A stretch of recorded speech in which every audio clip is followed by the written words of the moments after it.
Hey guys, Pretzelman945 here. Sorry about this is a continuation from the top 10 best films video, but basically what happened was I paused the recording and because I needed to go to school, and basically the thing ran into an error, so it didn't save the pause recording. So I'm just making this second video, I'll just label it like part one and part two, to finish out the list. So we were at number 8, and then moving to number 7, we have my favorite Star Wars film. This is going to be very controversial, but The Rise of Skywalker. Now, just everything about this film just seems to pay off in some way to me personally, and there are so many things I really like about it. For one thing, like the Voices of Jedi Past is honestly just one of the coolest things ever, and I love what they did with Palpatine in this movie. I think it was very, very well done. Um, I love I like the whole Rey Palpatine plot twist. I mean it's kind of just okay, mostly in my opinion, though. Besides the Voice of Jedi Past, some of my other favorite moments are when um when Luke lifts the X-wing. God, that was so powerful. And then a very ending sequence actually made me cry. This is the first film that I've ever cried at in a movie theater before. That scene actually made me get tears in my eyes. And and that scene, oh my god, the scene with Han Solo and Kylo Ren, or Ben, I guess, because he's actually reading the light side in that scene, but it's just so well done, and it was a complete shock to me that Harrison Ford was actually in this film, and I love that it took Leia's death to actually be the thing that turned Kylo Ren back to the light side. I love that. And once again, they expertly continue fully utilizing the dyad and the force mechanics here. In fact, I think this does it even better than the Last Jedi because it's actually incorporated into lightsaber fights and action sequences, which is even more just awesome. And I just the whole third act, like basically the last 40 minutes, is absolutely incredible. And I never get tired of watching it ever. Um, at number 6 is Forrest Gump. Now, this is quite a change from the types of movies that I'm generally used to watching, but after I saw this film, I I like when I was watching this film, I fell in love with it immediately. And the plot is really good. It's really simple but really good, and I love the perspective of just Tom Hanks just sitting on the bench talking about his life experiences. It's just really good stuff. And then easily the best talking point about this movie are the characters. Whether you're talking about Forrest, his mother, Jenny, you're talking about Bubba, or um, Lieutenant Dan,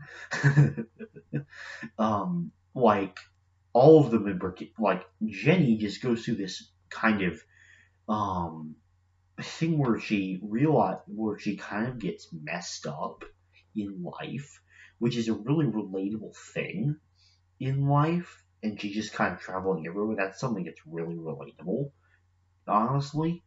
And um and then Bubba's just an amazing character just because of the way that just because of the way he talks and about shrimp, because I love shrimp as a food, that rings even more well with me.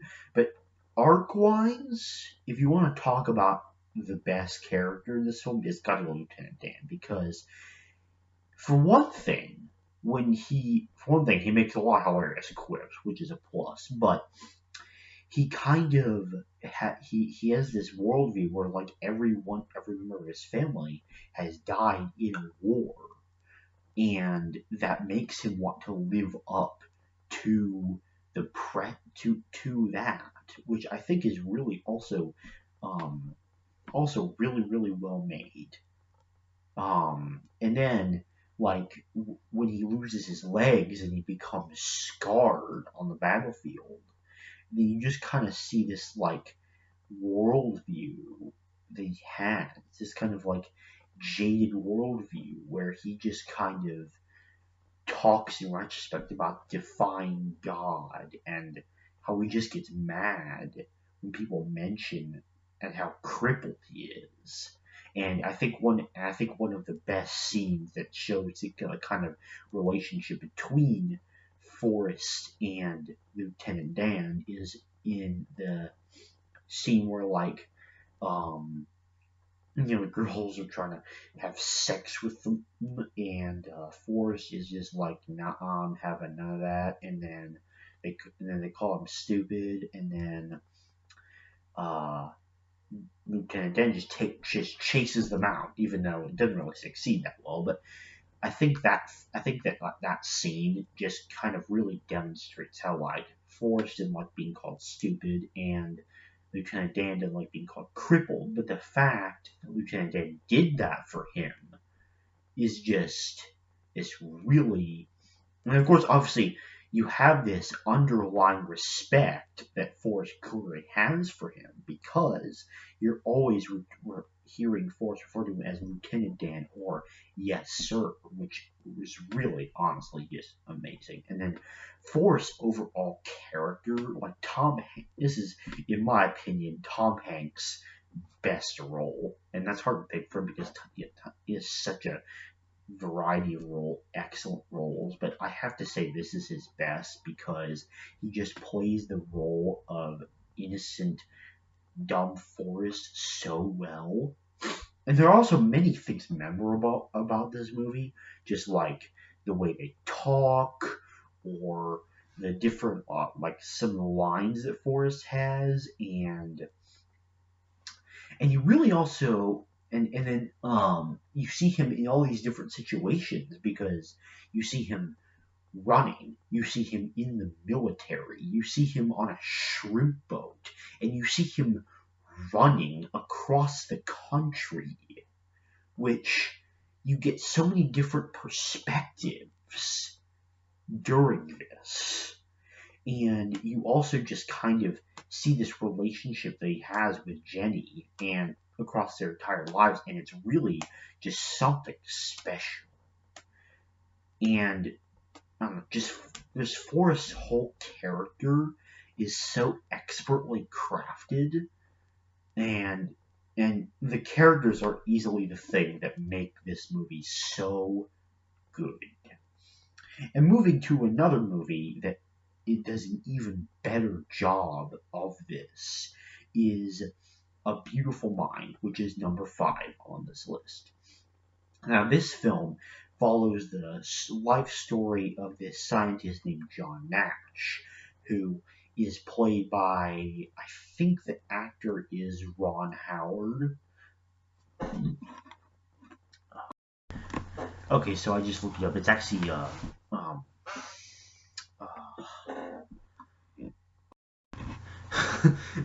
literally, I saw it and I forgot. It's Russell Crowe. So, Russell Crowe.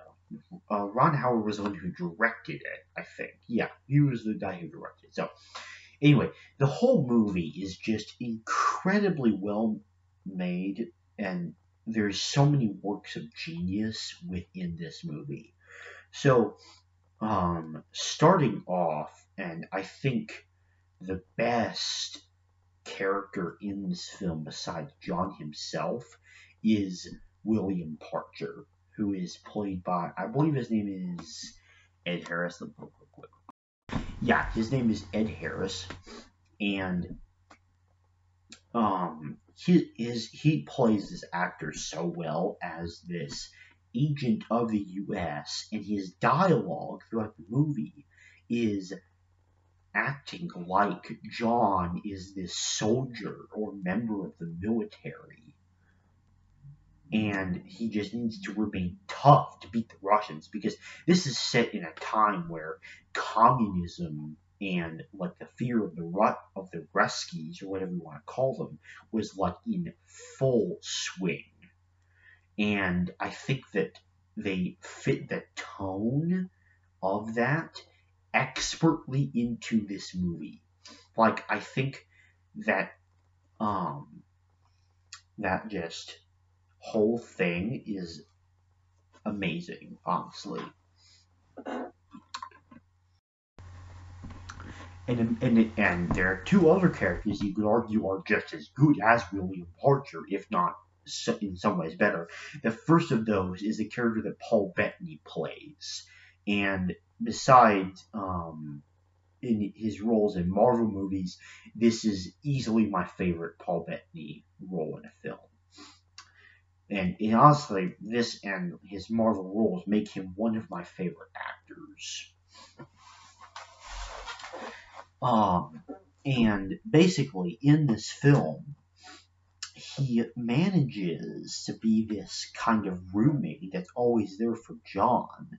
And the same with like the way that his niece is, which I always found that relation to be a little kind of odd between Charles's niece and John in this film, but if anything, it adds another layer to his schizophrenia. And Alicia is really just this calm woman, and this is really a romantic relationship that I really like, which is rare because I normally don't like romances in films. But their like love story is just very profound, and I don't mind watching it actually. In fact, I actually kind of like it. So like just overall, and then like there's a character of Dr. Rosen who is really kind of, I know he, like, you expect him to be this kind of doctor that's supposed to help, but really he kind of is like rude. And there's something on the actor. In fact, I think that's even better written that way, because he kind of, I won't say he treats John schizophrenia with contempt, but he doesn't treat it with much sympathy either.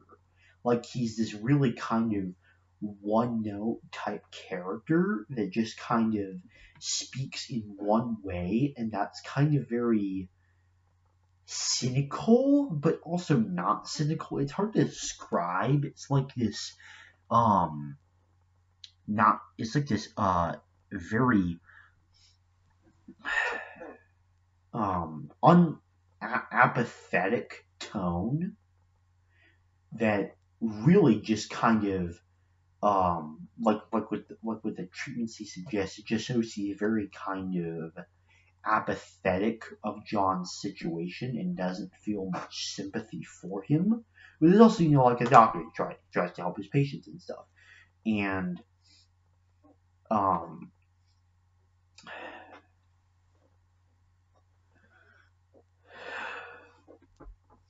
just the characters in this film are so well made, each and every one of them in their relationship to John. And speaking of John himself, he goes like through college as this worker who is not distracted by anything, and like the moment when he comes up with his original theory is really, really inspiring, and it really just is amazing in the way that like when he discovers his theory and just how smart he is. That moment is really inspirational, but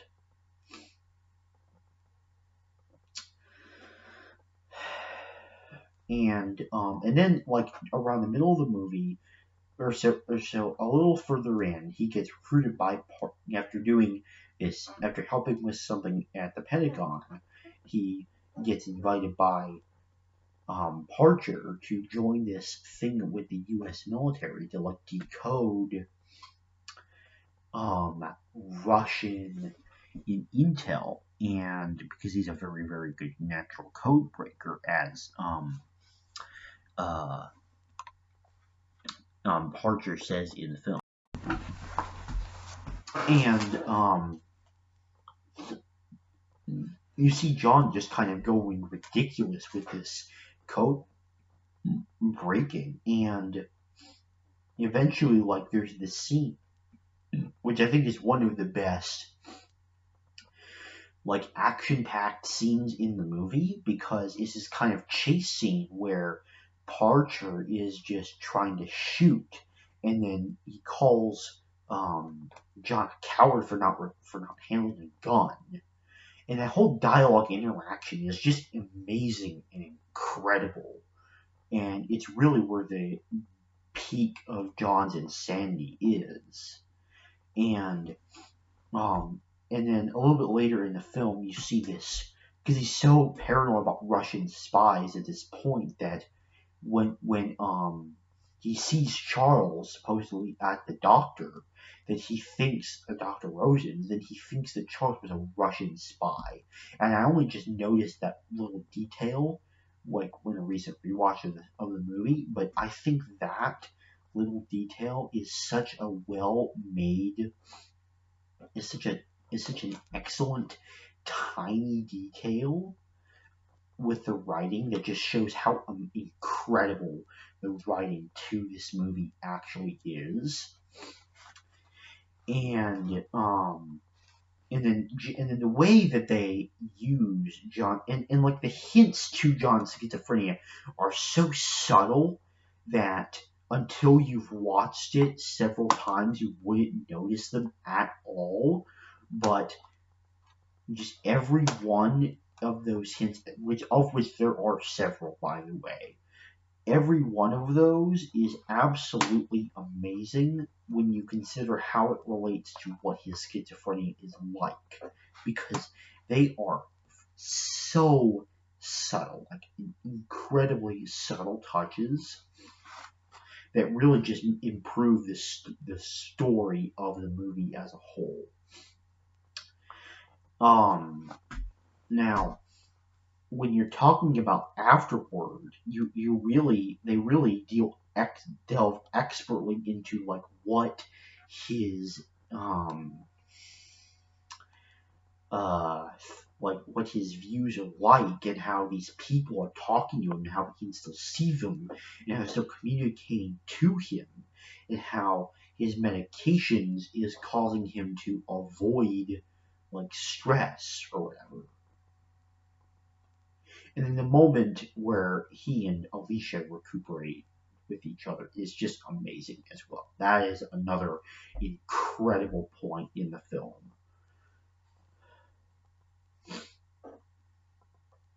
And God, there's so many amazing things about the characters in this movie. And for time's sake, I'm going to cut it off there, but they do. Overall, this movie is so well directed and even better written and even better acted by the actors that portray these characters. These characters have such depth to them and relationships with each other. At number 4 is Inception. Now, when I saw this film for the first time on Netflix, it's not up anymore, but I was absolutely blown out of the water. Like, for one thing, the base idea of this film is ingenious. The concept, the story concept about Inception, where you plant an idea in someone's mind like to this day, I cannot say that I've heard of a more creative movie concept than that.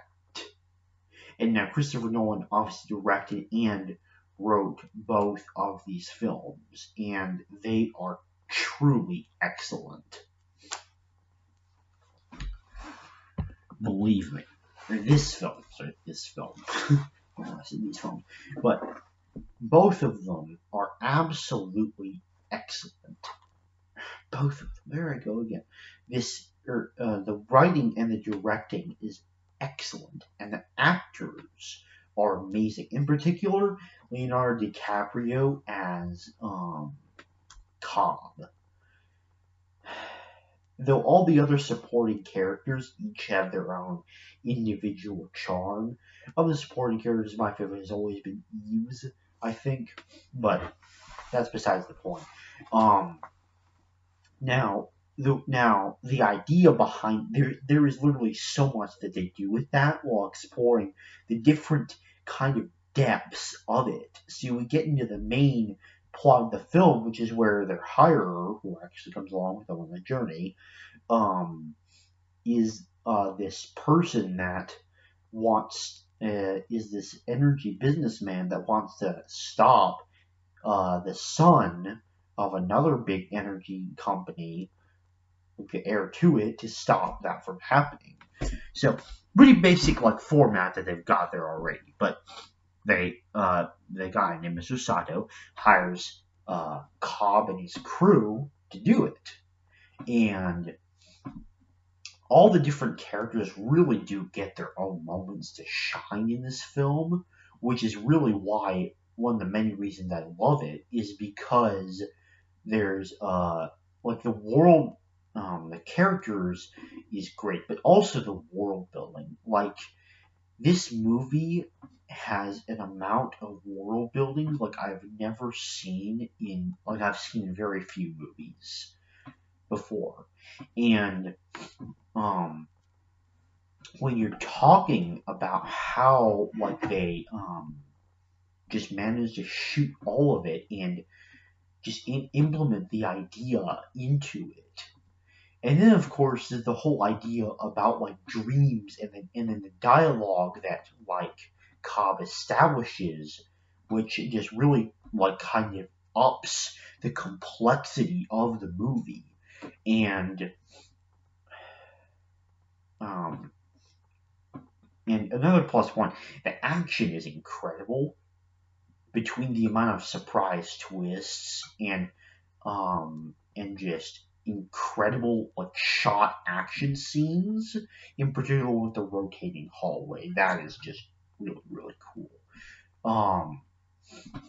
And also this movie is like 2.5 hours long, which is a decent movie length, but it's also long enough for the movie to pay off itself in several aspects from several points of the movie. So there's several points of dialogue that pays itself off later in the film, which I think is a great touch. So, and then we have to talk about the character of Cobb himself, because his character is just so profound and just so amazing, just completely awesome and well written. Now, Cobb is this person that throughout the entire movie we see his struggles, that he wants to get home to his children, but he can't because they think he killed his wife Moll, who actually killed herself because she believed it would finally get them out of this dream that they're living in, because they like, and what the best part of dialogue in the film is when they're like, when Cobb is like, we did live a life together. We had our life.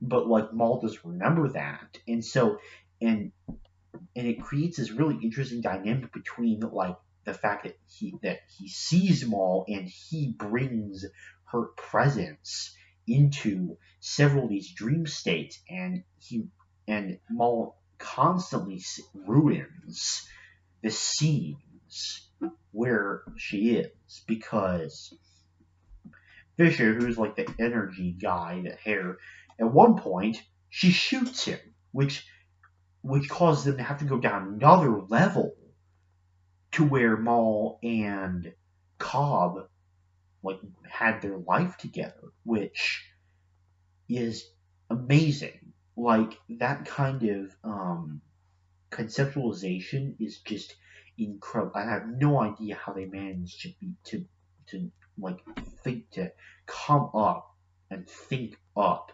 so many different levels and have them all be different. And like the ultimate payoff moment is when Cobb finally gets to see the kids again, but because they think that he killed Maul, then that also makes another really, really interesting dynamic between and like Ariande, that's her name, is the architect is the only person that realizes this. Now, obviously, Arthur has some knowledge that Maul like is kind of haunting, but Ariande is the only one that actually sees that actually figures out that Cobb is bringing Maul into these dreams. And Cobb is always like, I'll handle it, it's fine, it's not going to cause complications. But it does cause complications, which adds a lot more depth to the film. Overall, incredible action, amazing, like beyond stellar world building, and some of the best characters and character relationships and payoffs I have ever seen in a film before. At number 3 is Avengers Endgame. Now, I mean, where do I start here? So, I guess 4 stars. I love the Avengers films, with the possible exception of Age of Ultron. That's just kind of okay. I love all 3. Just as I previously mentioned, the Avengers itself is number 11 on this list, but I really think that I guess starting with the villain, yeah, that's a good place to start.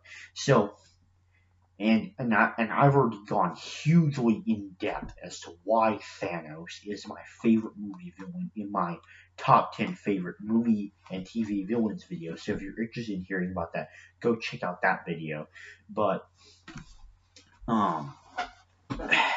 basically, like the way that they kind of show him as the way he fights in this film is very, very well done, and he's still an excellent villain, even if he plays not so much of a major role to the story, because we already know who he is, and in the sequences where he figures stuff out, like, you see him immediately jumping to his conclusions, and that just shows that he's very, very, very, very smart and intelligent, and he just kind of has this worldly knowledge of things, which is just really cool to see.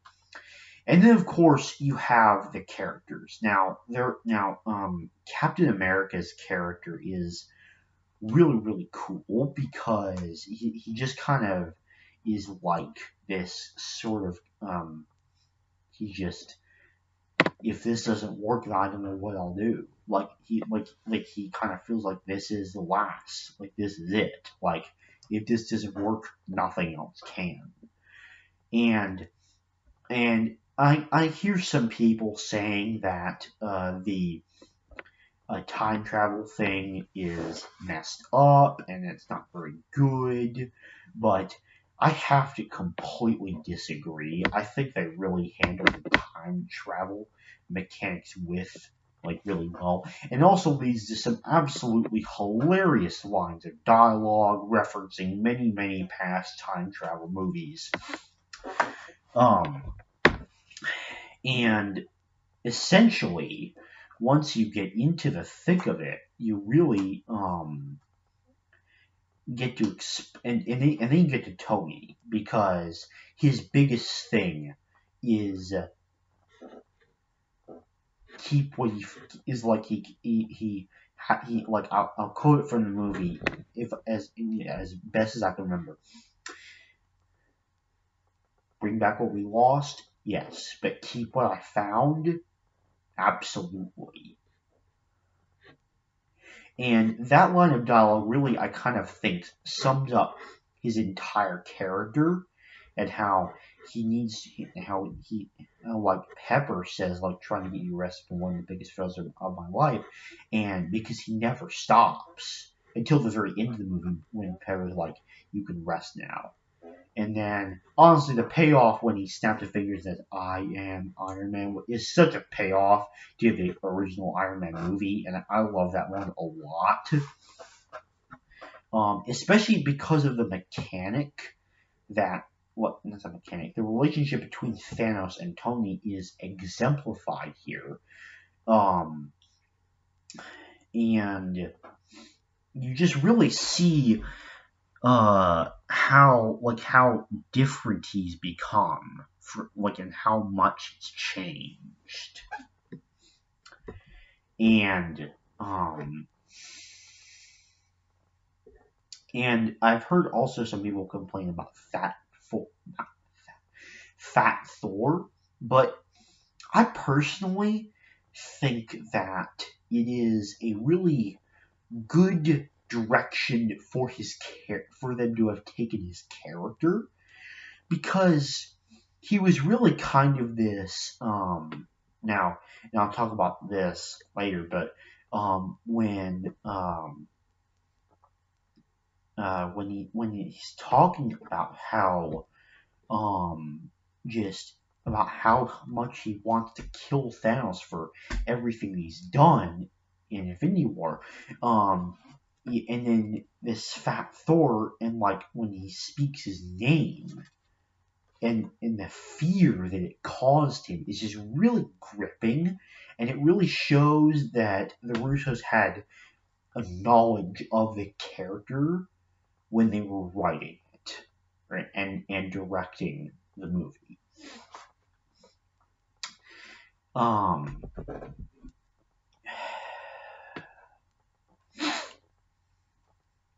So when it comes to the Black Widow Hawkeye relationship, this is another one of my favorite star points of the film, because Hawkeye's motivations, while I don't like them the best, honestly, because it's not really explained why he just starts killing everybody. I'm obviously, his family's upset, but I think they could have done something a little bit more engaging, but they make up for it completely later in the movie. Like, even, like, far beyond make up for that one tiny mistake.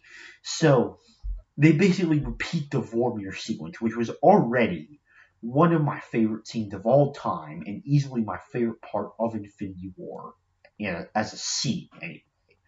And you really see how, just how close they really are, because the Red Skull, which, by the way, I love him in both Infinity War and Endgame. I also really like Infinity War, though. We'll get to that later. But this relationship, and the tense, like the tensity. I don't know if that's a word, but I'm gonna make the word tensity, and the tensity of, like, the constant, like, who is it gonna fall? Who's gonna fall? It always constantly has me on edge, even when I know what's going to happen. And it really is just such a well made scene, because the exact same music plays and you see like Hawkeye just crying and just so filled with regret. And then like later in the film, you see how like when the Hulk eventually or Bruce Banner eventually snaps back, like to back everything what it was, like he really tried to get it back. That is powerful payoff dialogue right there. And transitioning into another character, the Smart Hulk, I think that was a very, very genius idea because, for one thing, it leads to a lot of really funny quotes and it just or quips, and it feels like the next kind of evolution of Banner's character, and I really think that that whole thing is well done.